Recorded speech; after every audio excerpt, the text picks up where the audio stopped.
Primera de Pedro, capítulo 1, versículo 13 hasta el versículo 21. Si tienen sus Biblias ahí, ya hemos hecho la lectura, así que vamos a tomar directamente entrando al texto. Ahora, para entender mucho de esta carta y del tema que vamos a tratar en esta mañana, es bueno entender un poco. Hace 15 días escuchamos sobre la santidad de Dios, pero el domingo pasado hablamos sobre la encarnación de Cristo y hoy volvemos al tema de la santidad de Dios, pero hoy vamos a hablar sobre la santidad del creyente. El escritor dice el capítulo 1, versículo 1, Pedro, apóstol de Jesucristo, a los expatriados de la dispersión en el Ponto, Galacia, Capadocia, Asia y Bitinia. Para entender el tema de esta mañana, vamos a mirar, en este caso, el escritor, que es el apóstol Pedro. Pedro, apóstol de Jesucristo. Es el escritor de esta carta. Versículo 1 dice quiénes son los destinatarios. Y usa dos palabras que son importantes para el tema de esta mañana. Expatriados de la dispersión. Esas dos palabras. Se encuentran sin patria, expatriados, y aparte de eso están dispersos. Mirando un poco la historia, en el año 64, en el mes de julio, dicen los historiadores, Nerón incendió Roma. Él, siendo el emperador, incendió Roma. Tenía una mente tan perversa este hombre, que encontraba placer mirando sufrir a la gente, muriendo a la gente. Se deleitaba en hacer daño. Nerón. Eso está en la historia secular. La historia universal pueden mirar la vida de este perverso emperador Nerón. Eso lo llevó a cabo en julio del año 64 de nuestra era. Si Cristo vivió 30 años, apenas habían pasado aproximadamente 35 años, 30 años, cuando incendió a Roma Nerón.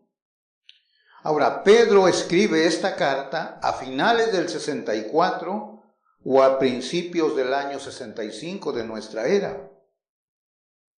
Por eso el tema de esta carta es cómo deben vivir los cristianos en medio de la persecución que estaban sufriendo por el emperador Nerón.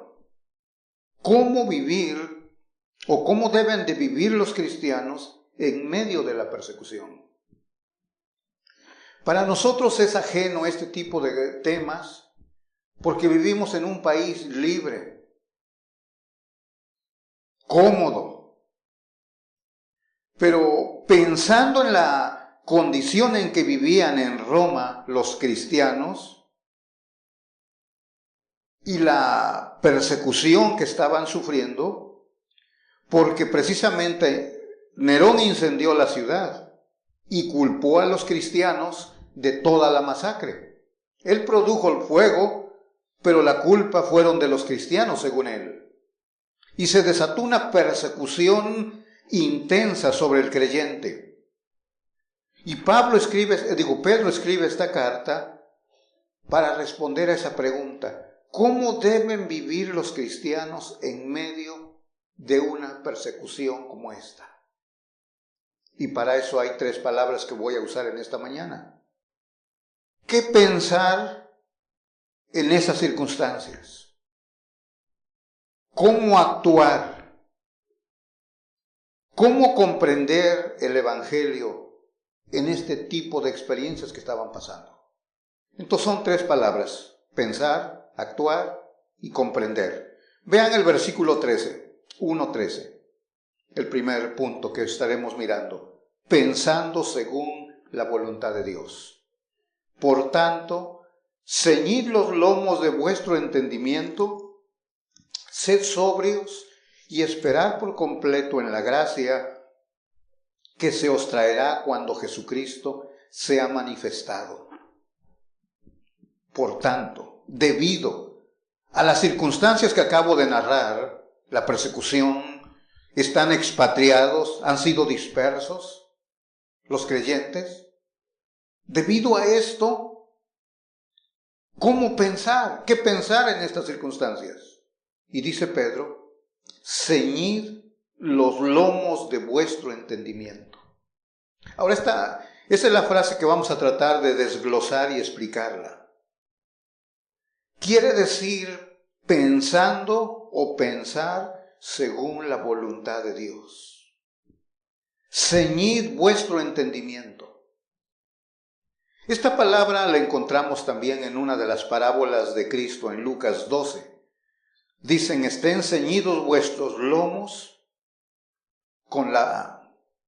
en medio de la espera de Cristo. Es la parábola que está haciendo alusión que Cristo va a venir. Efesios 6:14, ceñid vuestros lomos con la verdad. Igualmente, esta palabra ceñid la encontramos en la Biblia, pero a veces yo la he mirado en la Biblia en otras ocasiones, pero hoy que dediqué tiempo a escudriñar y entender este término en el contexto de la Biblia, me es mucho más fácil también poderlo explicar. Lo he entendido mucho más este tipo de término. Para comprenderlo, esta palabra ceñid, tenemos que ir al libro de Éxodo, capítulo 12, es un ejemplo vívido de lo que es ceñir. 12. Capítulo 12 de Éxodo, versículo 11. Ustedes saben, la muerte de los primogénitos se anuncia en el capítulo 11. Luego el capítulo 12 se anuncia la Pascua. Y cómo deben de comerla la Pascua.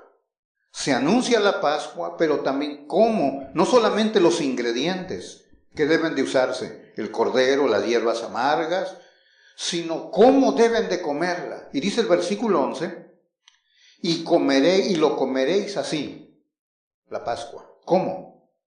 Ceñidos vuestros lomos, vuestro calzado en vuestros pies y vuestro bordón en vuestra mano, y lo comeréis apresuradamente, es la Pascua de Jehová.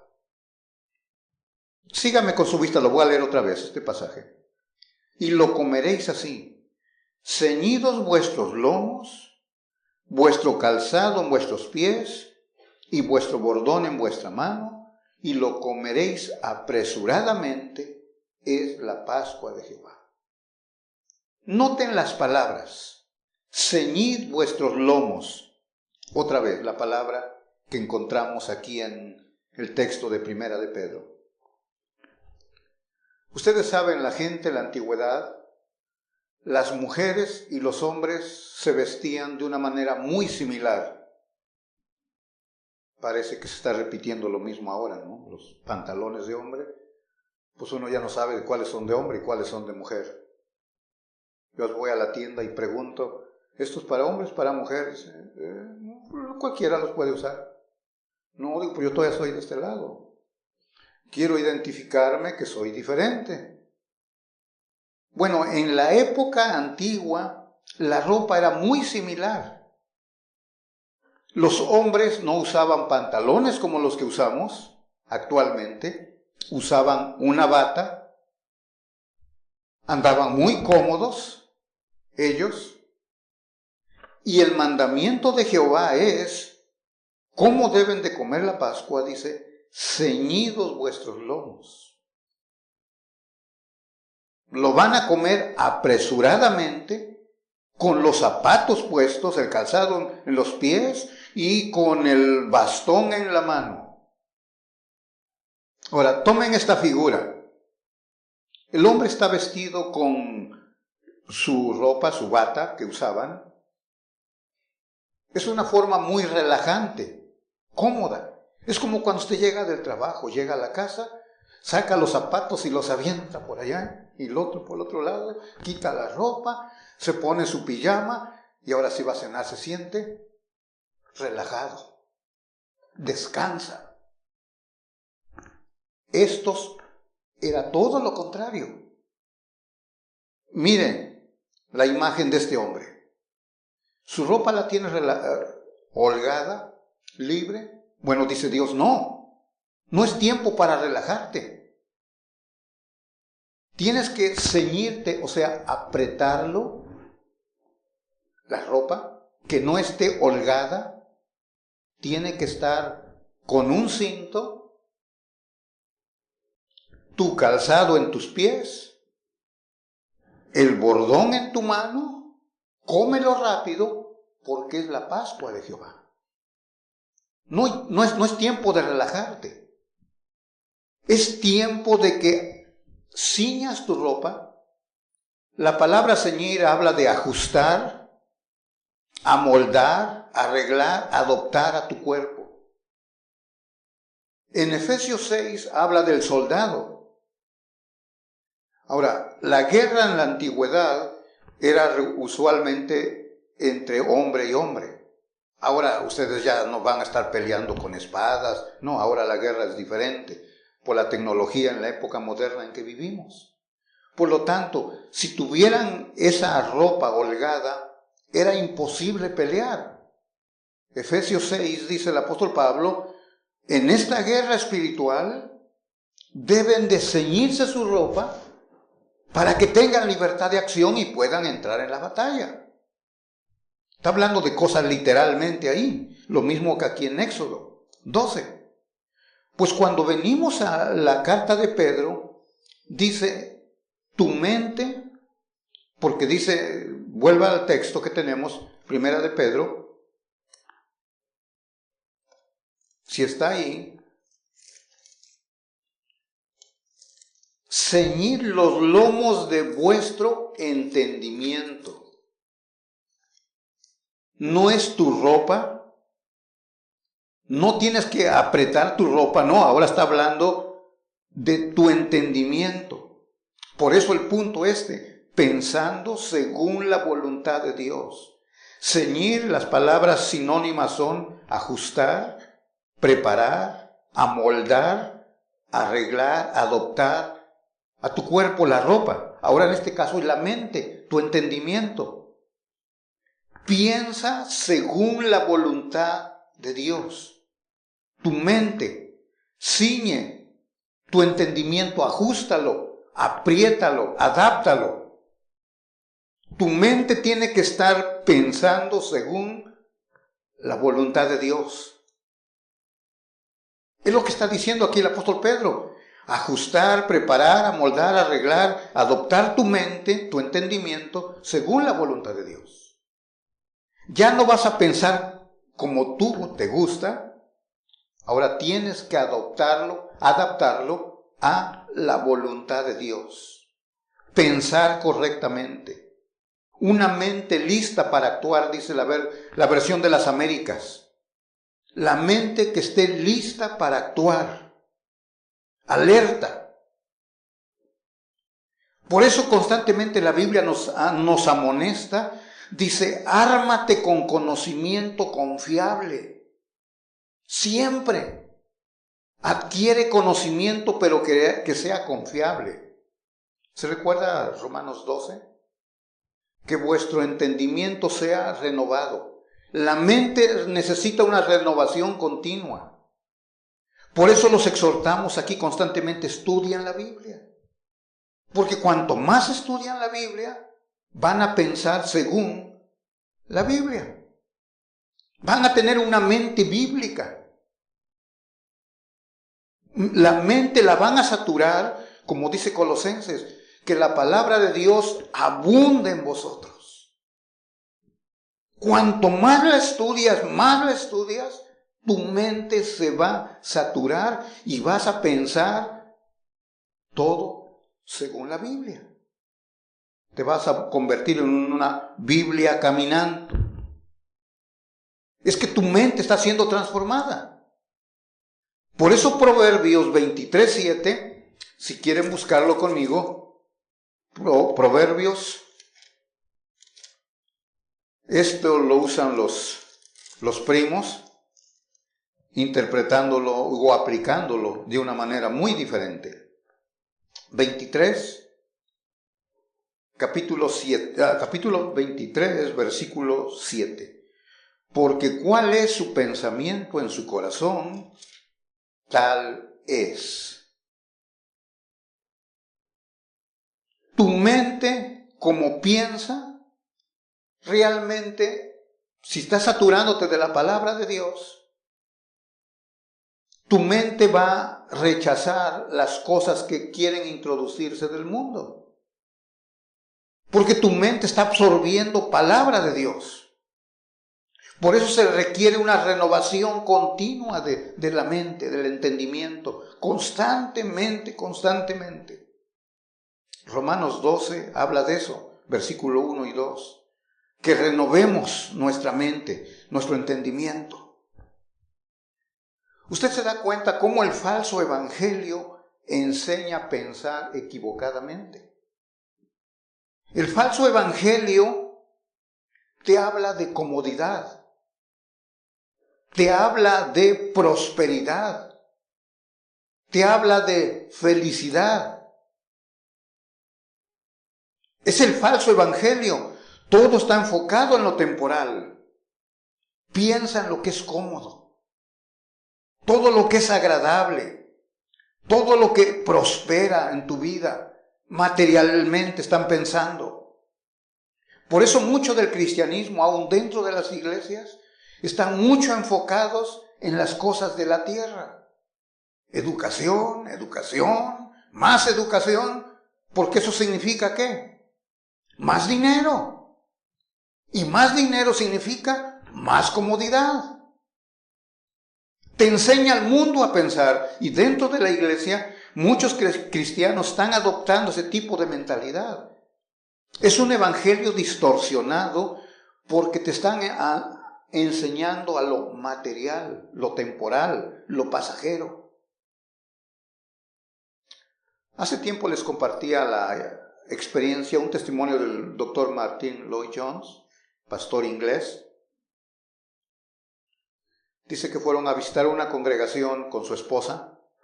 Tenían interés, habían oído de un joven en la ciudad, un joven buen predicador. Y lo fueron a mirar, lo fueron a escuchar. Y la esposa, como casi muchas de las hermanas, admiran al joven, fuerte, bonita voz, robusto y todo. Amén, cuando estaba predicando. Dice que cuando salieron, la hermana le pregunta a su esposo, ¿qué te pareció? Ella estaba emocionada. Y el esposo ni se conmovió nada. Nada. ¿No te parece que es un buen predicador? Él hizo caso omiso a lo que su esposa le estaba comentando. Solamente le seguía, usted sabe, como los matrimonios. ¿Qué? Pasó tiempo y volvieron a visitar la iglesia.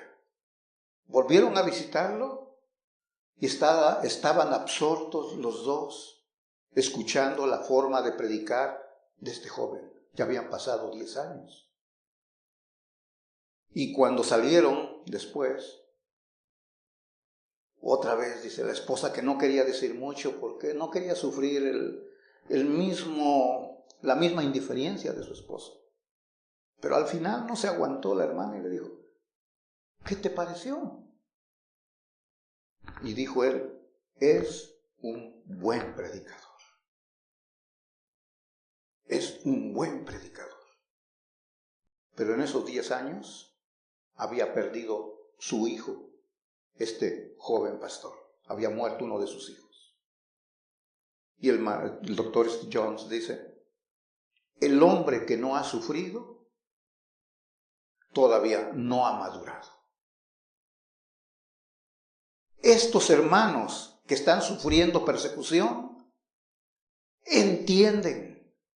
Pedro, al mandar esta carta, les está enseñando el verdadero evangelio para que piensen según la mente de Dios, según la voluntad de Dios.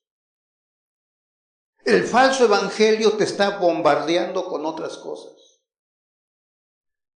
El sueño americano, todo lo que es próspero. Cuídate, tu vida, tu buena salud. Cuídate. Si te salen mejores oportunidades de trabajo, tómalas. Si tienes que moverte donde vives, muévete. Pero estamos en esta vida. Dios quiere tu felicidad. Ese es el mundo. Tu mente está en eso. Y el apóstol Pedro dice, no. Deben de ceñir su mente, su entendimiento, ajustarlo, adaptarlo, amoldarlo según la voluntad de Dios. Ahora esto choca. Esto choca constantemente. Pero es que el evangelio verdadero te enseña que la puerta es estrecha. El camino es estrecho donde vas a caminar. Te dice que todo es pasajero, que no te aferres a lo temporal. Hermano, tu mente debe de aprender a sujetarse a la voluntad de Dios. Es el tema del primer punto, pensando según la voluntad de Dios. Piensa correctamente. Ahora, es difícil porque la mayoría de los creyentes descuidan mucho el estudio de la Biblia. Aquí cuántas veces no hemos dicho eso. Estudien. Pero no. Yo les llamo la atención, ya no escuchen tanto los videos de la gente, de los primos, los del mundo. ¿Por qué? Porque te están enseñando a pensar como ellos. Pero si tú te enfocas en la palabra, pues vas a pensar según la palabra, no según la ideología de cierto predicador. Hay buenos predicadores, pero es mucho mejor la palabra si tú vas a ella. Hay buenos predicadores, sí, pero la palabra es mucho mejor. Empápate de ella, toma tiempo en ella, para que tu mente se sujete y entienda y piense según la voluntad de Dios. Vaya al Romanos que le estaba mencionando. Quiero leerlo antes de pasar al segundo punto. Romanos 12. Para los que ya lo saben, puede refrescarles su entendimiento. Así que, hermanos, os ruego por las misericordias de Dios que presentéis vuestros cuerpos en sacrificio vivo, santo, agradable a Dios, que es vuestro culto racional. No te adaptes a este siglo, no te conformes, no te acomodes a este sistema, sino transformaos por medio de la renovación de vuestra mente. Dice la versión de las Américas, de vuestro entendimiento. Y cuando tú estás en este proceso de renovación de tu entendimiento, entonces vas a comprobar que la voluntad de Dios es buena, agradable y perfecta. Cuando estás en este proceso de renovación continua de tu mente, vas a ir comprobando que la voluntad de Dios es buena, agradable y perfecta. Es la forma como vas a ir comprobándolo tú. No nomás vas a escucharlo de otros. Tú lo vas a comprobar verdaderamente que la voluntad de Dios es buena, dices. Nadie te lo dijo, tú lo aprendiste. La voluntad de Dios es perfecta. La voluntad de Dios es agradable. Tú mismo lo estás comprobando. Porque tu mente está siendo renovada. ¿Sabes cómo puedes destruir tus buenas costumbres? Tal vez en tu casa te enseñaron buenos hábitos, buenas costumbres. Vienes en la iglesia, a una congregación acá, te enseñamos, predicamos la palabra de Dios. Pero ¿cómo se pueden destruir esas buenas costumbres? Primera de Corintios 15:33 te responde y dice, las malas asociaciones, las malas conversaciones corrompen las buenas costumbres. Primera de Corintios 15:33. Se corrompen cuando te asocias. Por eso el salmista en el Salmo 1 dice, bienaventurado. Hay dicha en aquel que no se sentó, no anduvo con el impío. La asociación. Proverbios capítulo 1 dice, si tus amigos, la gente te dice, ven con nosotros, nos va a ir bien, vente, únete. Proverbios 1 dice, no consientas. Los jóvenes están muy propensos a esto. Vente, vamos aquí. Los sueños, los planes. No consientas. Piensa según la voluntad de Dios. Ceñidos vuestros lomos, o en este caso dice Pedro, vuestro entendimiento, ceñidos. Por eso, si tú adaptas tu mente para que pienses según la voluntad de Dios, vas a ser sobrio y vas a esperar por completo, totalmente, en la gracia que se os traerá cuando Jesucristo sea manifestado. Pensando según la voluntad de Dios. Número 2. Santidad, una expresión de identidad que tenemos. Dice el 14, como hijos obedientes. No os conforméis a los deseos que antes teníais estando en vuestra ignorancia, sino como aquel que os llamó es santo, sed también vosotros santos en toda vuestra manera de vivir. Porque escrito está, sed santos porque yo soy santo. Y si invocáis por Padre aquel que sin acepción de personas juzga según la obra de cada uno, conducíos en temor todo el tiempo de vuestra peregrinación. Santidad, una expresión de identidad. El primer punto hablamos de pensar según la voluntad. Ahora, ¿cómo actuar? Primero, ¿cómo pensamos? Ahora, ¿cómo actuamos?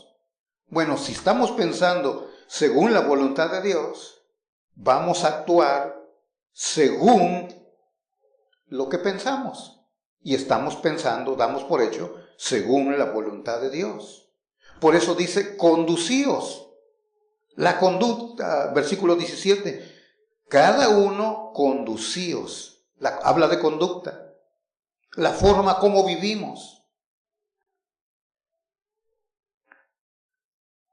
¿Por qué? Bueno, dice que como hijos, versículo 14, versículo 17, si invocáis por Padre. Ahí está la identidad, hijo, padre e hijo. Ahora son hijos obedientes. Y como tales, no se conformen otra vez. Versículo 14, no te adaptes, no te acomodes a los deseos que antes teníais estando en vuestra ignorancia. Son deseos producto de la ignorancia. Los deseos pasados son producto de la ignorancia. Si Él es santo, dice, sed santos también. Son los deseos del Padre. Y son los deseos del Hijo. El Hijo quiere ser como el Padre. Ahora, si tu Padre es el otro, pues también tiene sus deseos. ¿Se recuerda lo que dice Juan 8:44? Si quiere, vea la frase, ahí habla de los deseos que tiene Él.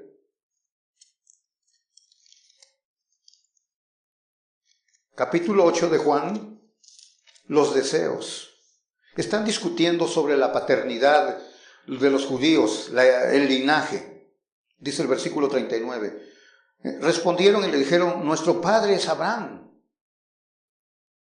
Están hablando los judíos con Jesús, los líderes. Jesús les dijo, si fuerais hijos de Abraham, las obras de Abraham haríais. Pero ahora procuráis matarme a mí, hombre que os he hablado la verdad, la cual he oído de Dios. Eso no hizo Abraham. Vosotros hacéis las obras de vuestro padre. Entonces le dijeron, nosotros no somos nacidos de fornicación, haciendo una alusión a la persona de Cristo. Un padre tenemos que es Dios. Jesús entonces les dijo, si vuestro padre fuese Dios, ciertamente me amaríais, porque yo de Dios he salido y he venido. Pues no he venido de mí mismo, sino que Él me envió. ¿Por qué no entendéis mi lenguaje? ¿Por qué no podéis escuchar mi palabra? Ellos dicen, nuestro padre es Abraham. Versículo 41 dice, ustedes quieren hacer los deseos o las obras de su padre. Y el 44 les dice claramente, vosotros sois de vuestro padre, el diablo. Y los deseos de vuestro padre queréis hacer. ¿Cuáles son los deseos de su papá? ¿Qué es lo que quieren hacer? Pues quieren matar a Jesús. Y dice que él ha sido homicida. El diablo ha sido homicida, por eso lo quieren matar a él. Y aparte, pues es mentiroso. Los deseos. Entonces, la vida sin Cristo tiene sus deseos que están gobernados, dirigidos por la ignorancia. Mi hermano, y la ignorancia te conduce a un sinfín de cosas. Es increíble. Cosas que son espantosas. Yo vengo de un lugar humilde y ¿sabe cuántas cosas se practicaban allá? Producto de la ignorancia. Cuando estuve estudiando un poquito de medicina, la naturopatía, uno de los libros que me dieron para estudiar algo que tenía que ver con energía nuclear. Y a la par tenía otro libro de la medicina mexicana. Y este caso es particularmente aquí en el norte, en Sinaloa, Sonora. Tienen una costumbre asquerosa, pero producto de la ignorancia. Dice que la gente con eso se cura. Bueno, se lo voy a decir de una manera que no sea tan grotesca, pero es espantoso. Pone el excremento de la persona a secar. Bueno, no hay baños, muchos lugares de los pueblos hacen del baño allá afuera. Lo ponen a secar.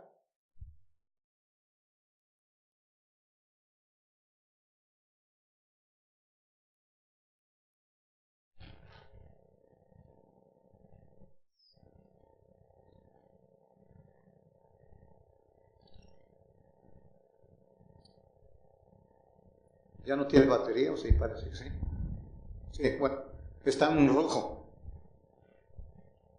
Mejor ¿verdad? Ok. Ya, apagamos el otro. Ok. ¿Dónde íbamos? Disecando. La palabra más técnica. Sí, lo ponían a disecar el excremento y luego se lo cuelgan en el cuello. Así que usted caminaba por la calle con el camarón colgando, bien tostado en el sol. ¿Se imagina? Suena grotesco, sucio para nosotros, pero ellos no.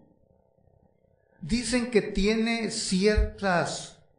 usan términos, que para esa cosa que trae ahí la persona, algo ayuda para que su cuerpo absorbe. Olvídese.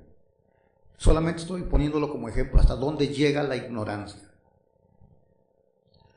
Cuando usted está sin Cristo, vea la vida como uno vive. Hace uno cosas vergonzosas por nuestra ignorancia. El religioso practica cosas que no tienen sentido. No tienen sentido. Hace tiempo en La Puente alguien compró una casa y me invitó ahí porque habían dicho que había fantasmas, o sea, ruidos se oían en la casa. Y pensaba que yo era un sacerdote. Querían que fuera yo para rociar la casa con agua bendita en toda la casa para espantar todos los fantasmas que visitan ahí. Y yo le dije, nosotros no hacemos eso. Dice, entonces, ¿qué es lo que me recomienda? Y le volví a decir lo mismo que todos sabemos. Ven y conoce a Cristo. Póngase a pensar, ¿qué virtud poderosa puede tener el agua? El agua esa que le llaman bendita, pues algunos la curan y le ponen sal, según ellos.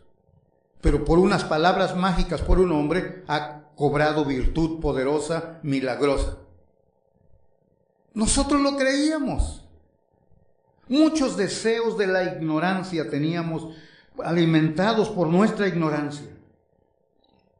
Pero el diablo está detrás de todo eso. Son deseos que son producidos, generados por nuestra ignorancia, y el diablo nos tiene muy contentos ahí donde estamos. Pero cuando usted mira la Escritura, por ejemplo, Efesios 2 dice, vivíamos en otro tiempo.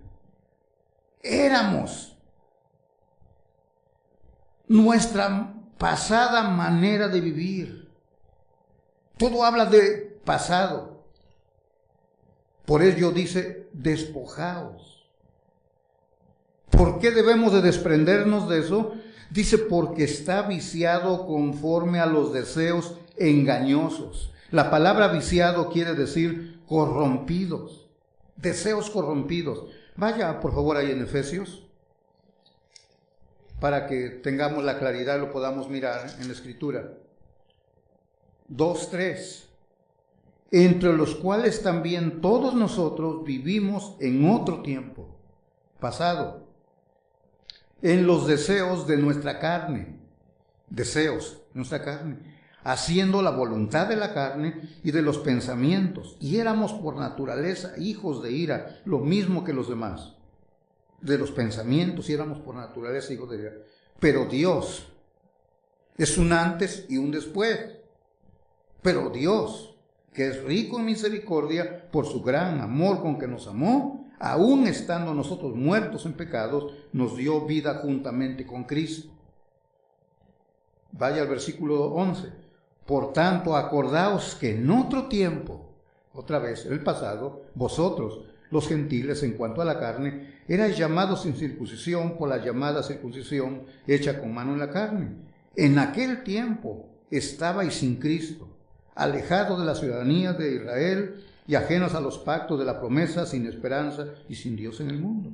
Pero ahora, en el presente, Cristo, Jesús, vosotros que en otro tiempo estabais lejos, habéis sido hechos cercanos por la sangre de Cristo. La obra que Él ha hecho en nosotros, la obra gloriosa de redención, de cambio. Tito, capítulo 3. Vea lo que dice, capítulo 3. 3:3, ¿sí lo tiene?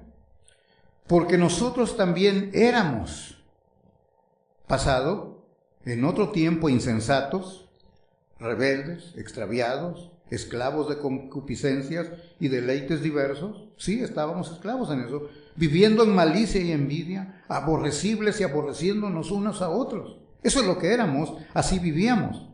Pero cuando se manifestó, el cambio, cuando se manifestó la bondad de Dios nuestro Salvador y su amor para con los hombres, nos salvó, no por obras de justicia que nosotros hubiéramos hecho. Versículo 7, para que justificados por su gracia, viniésemos a ser herederos conforme a la esperanza de la vida eterna. Hay un antes y un después. Y aquí Pedro nos está diciendo, nuestra vida era de cierta manera, gobernada por esos deseos producto de nuestra ignorancia. Pero ahora que nuestra mente está pensando según la voluntad de Dios, ahora somos diferentes. Ahora vivimos de una manera diferente. Por eso se demanda la santidad. Sed santos porque yo soy santo. Mi hermano, nuestro Dios, como ya lo hemos visto y lo escuchamos constantemente, Él es santo. Sus hijos tienen ese privilegio, primero de la santidad imputada. Somos santos delante de Dios, pero estamos hablando de la santidad aquí de este lado del cielo, aquí en la tierra. La santidad práctica. No, la santidad imputada no hay discusión alguna, pero la santidad práctica aquí en la tierra. Por eso, si pensamos según la voluntad de Dios, vamos a actuar también de acuerdo a la voluntad de Dios. Y la voluntad de Dios, según el mandamiento que tenemos aquí, es que seamos santos como Él es santo, porque así está escrito. Dice el Levítico 11, 44 y 45. Y si invocáis por Padre aquel que sin acepción de personas juzga según la obra de cada uno, si invocamos a Él como Padre, debemos de conducirnos en temor todo el tiempo de vuestra peregrinación aquí en la tierra. Esa es la demanda. Pensamos según la voluntad de Dios, actuamos también, nos conducimos según la voluntad de Dios. Nuestra oración debería de ser como el salmista, 38 de los Salmos, versículo 9. Si lo tienen, es una súplica muy hermosa para el Hijo de Dios. Señor, delante de ti están todos mis deseos. Salmo 38, 9. Señor, delante de ti están todos mis deseos, todos mis anhelos. Ahí están. ¿Qué buscamos si somos hijos de aquel que invocamos como Padre, el que es santo? Pues buscamos la misma santidad, porque Hebreos 12 nos dice que sin santidad nadie verá al Señor. Efesios 5 nos dice que Cristo viene por una iglesia sin mancha y sin arruga. Ese tipo de iglesia viene. Esa es la iglesia por la cual el Señor viene. Entonces, pensar, actuar y ahora, en tercer lugar, comprender. Quizás esta es la clave de todo lo demás. Una comprensión correcta del Evangelio. 1:18 de Pedro, ahí en nuestro texto, versículo 18 en adelante. Una comprensión correcta del Evangelio. Sabiendo, es la palabra, sabiendo que fuiste rescatados. Ojalá sepan ustedes, que fuimos rescatados de vuestra vana manera de vivir, la cual recibisteis de vuestros padres, no con cosas corruptibles como oro o plata, sino con la sangre preciosa de Cristo, como de un cordero sin mancha y sin contaminación, ya destinado desde antes de la fundación del mundo, pero manifestado en los postreros tiempos por amor de vosotros, y mediante el cual, o sea, mediante Cristo, creéis en Dios, quien le resucitó de los muertos y le ha dado gloria, para que vuestra fe y esperanza sean en Dios. Una comprensión correcta del Evangelio. Pensar, actuar y ahora comprender.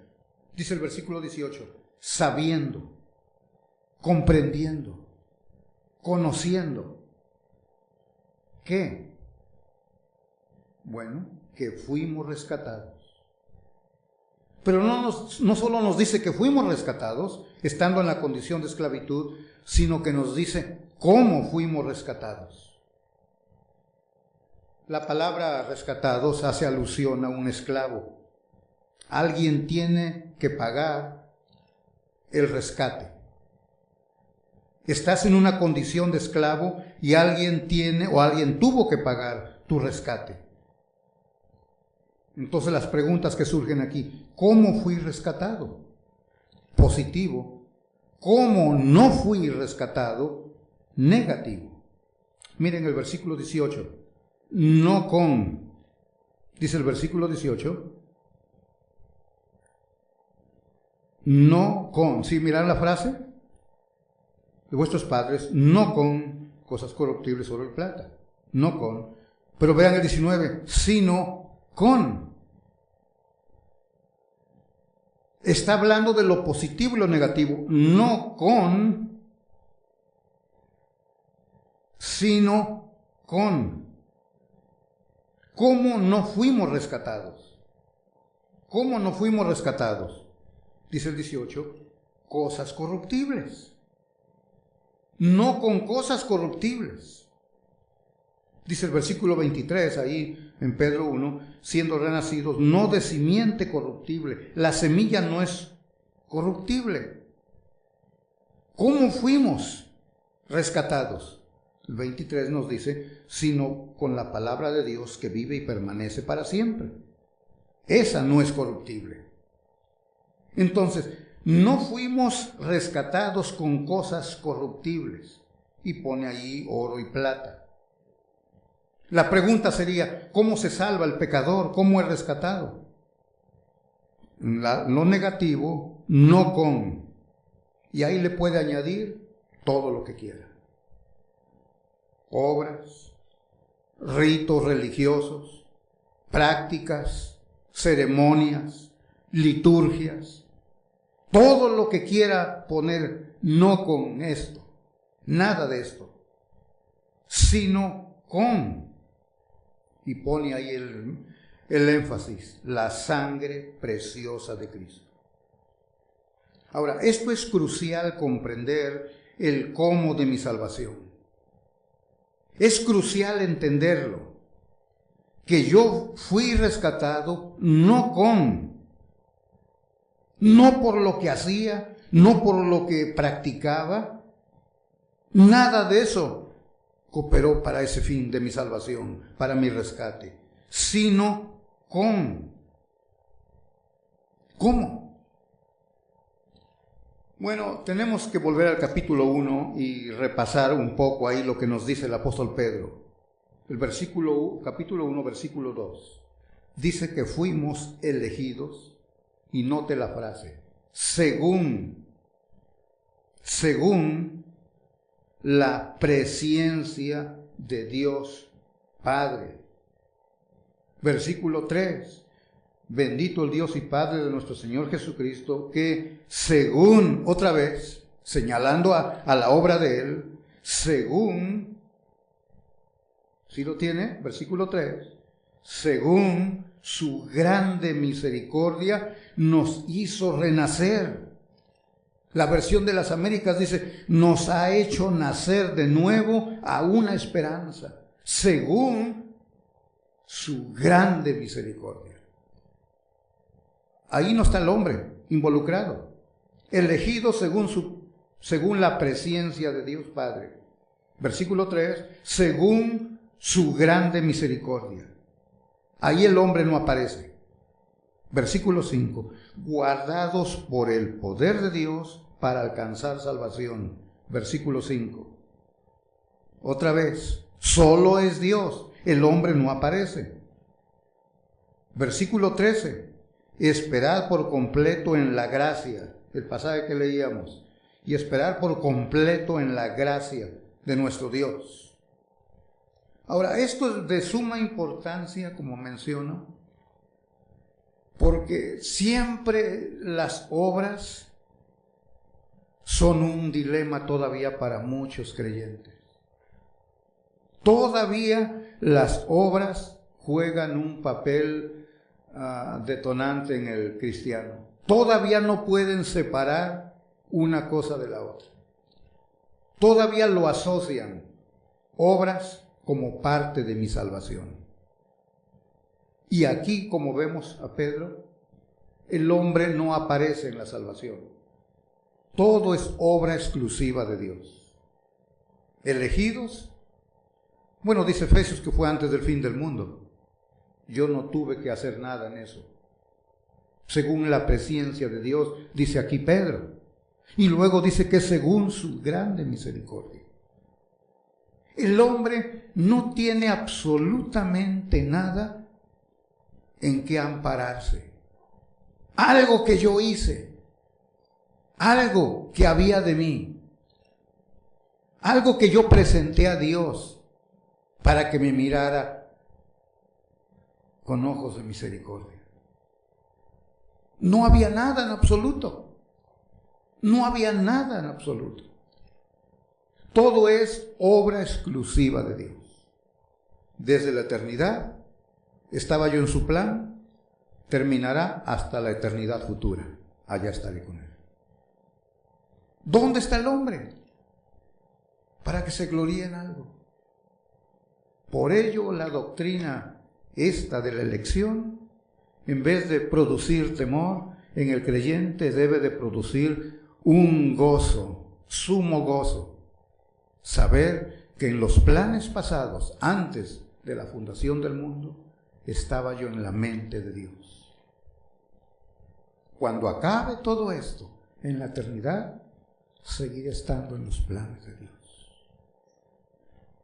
¿Dónde podemos meter al hombre? Entonces, ¿dónde están las obras? Por eso el apóstol Pablo nos habla de esto sabiendo. Dice el versículo 18. Debemos de saber cómo fuimos rescatados. Cómo logramos nuestra salvación. Cómo somos salvos. Cómo fuimos rescatados. Bueno, la única parte nuestra que encontramos en el texto es el versículo 21. Fue creer, el 21. Y mediante el cual, mediante Cristo, creéis en Dios. Es lo mismo que dice Efesios 2. La fe, salvos por gracia, por medio de la fe. Entonces, es lo único. La fe, dice el versículo 21, en el cual creéis en Dios, quien le resucitó de los muertos y le ha dado gloria, para que vuestra fe y esperanza sean en Dios. El dilema de la gracia y las obras. La fe sin obras o la fe con obras. Santiago, el capítulo 2, vamos a terminar ahí en esta mañana, es el laboratorio donde se examina la autenticidad de la fe salvadora. Si le da vuelta ahí, estamos en Pedro, ahora vaya atrás unas hojas, capítulo 2. Capítulo 2, versículo 14. Se dice que este es el texto, que es como el laboratorio donde se examina la autenticidad de la fe salvadora. El versículo 19, 2:19, habla de la fe de los demonios. Tú crees que Dios es uno, bien haces. También los demonios creen y tiemblan. No son ateos los demonios, ¿ya vio? Ellos creen en Dios. Versículo 20, la fe muerta. 2:20. Mas ¿quieres saber, hombre vano, que la fe sin obras es muerta?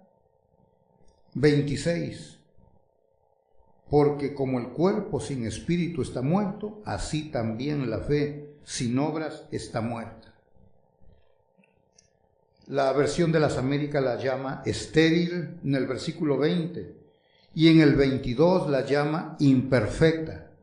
¿No ves que la fe actuó juntamente con sus obras y que la fe se perfeccionó por las obras? Ahora la fe salvadora, versículo 21 y 22. ¿No fue justificado por las obras Abraham, nuestro padre, cuando ofreció a su hijo Isaac sobre el altar? ¿No ves que la fe actuó juntamente con sus obras y que la fe se perfeccionó por las obras? Es la palabra perfeccionada. Ya lo hemos dicho mucho y solamente quiero añadir eso o repetirlo nuevamente. Las obras no tuvieron o no tienen nada que ver con la salvación del hombre. Pero si existe fe salvadora, la fe que salva, hay obras. No contribuyen en lo absoluto para tu salvación, pero las obras son la evidencia de la fe que tienes, que es auténtica. Por eso mirábamos cómo actuar en el segundo punto. Éramos cuando no teníamos la fe que salva, pero ahora nos conducimos, actuamos diferente porque ahora tenemos la fe salvadora. Ahora nos hemos despojado, como dice Efesios y Colosenses, de lo viejo, el viejo hombre, y ahora nos hemos revestido de lo nuevo. Hemos adoptado nueva vida. Eso es natural, normal, los que están en Cristo. La fe siempre produce, siempre, aunque poco fruto, siempre produce. Hay cambios en la vida, definitivamente. Vamos a orar en esta mañana. Señor, en este día, Padre, escuchamos y miramos a los hermanos dispersos, expatriados, sufriendo persecución. Señor, y tú les enseñas cómo deben de pensar, que piensen según tu voluntad. Nada está sucediendo por accidente.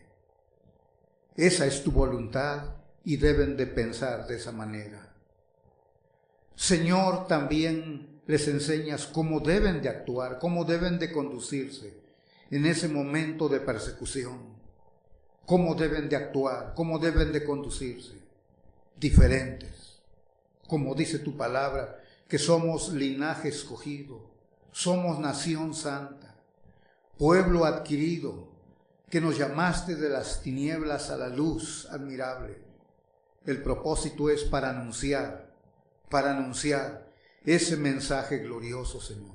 Somos un pueblo diferente, porque tú eres nuestro Salvador. Por eso nos conducimos diferente. Vivimos vidas de santidad, buscando agradarte siempre, como dice tu palabra, Señor. Nos enseñas cómo pensar, cómo actuar. Y, Señor, nos enseñas la forma en cómo fuimos rescatados. Nada hicimos nosotros. No teníamos nada que ofrecer. Nada de lo terrenal, nada de lo creado. Esta es una obra exclusivamente tuya. Señor, cuando sabemos cómo fuimos rescatados, habremos de vivir para la gloria tuya, Señor. Gracias, Padre, porque nuestro rescate fue pagado. La sangre preciosa de Cristo como un cordero sin mancha, dice tu palabra. Gracias por ese rescate que pagaste. Estamos agradecidos. Señor, y porque estamos agradecidos, queremos conducirnos santamente mientras tú vienes por tu pueblo, Señor. Ayúdanos a pensar de esa manera y actuar también de esa manera, Señor. Para la gloria tuya, Padre. En el nombre bendito de Cristo te damos gracias. Amén, Señor.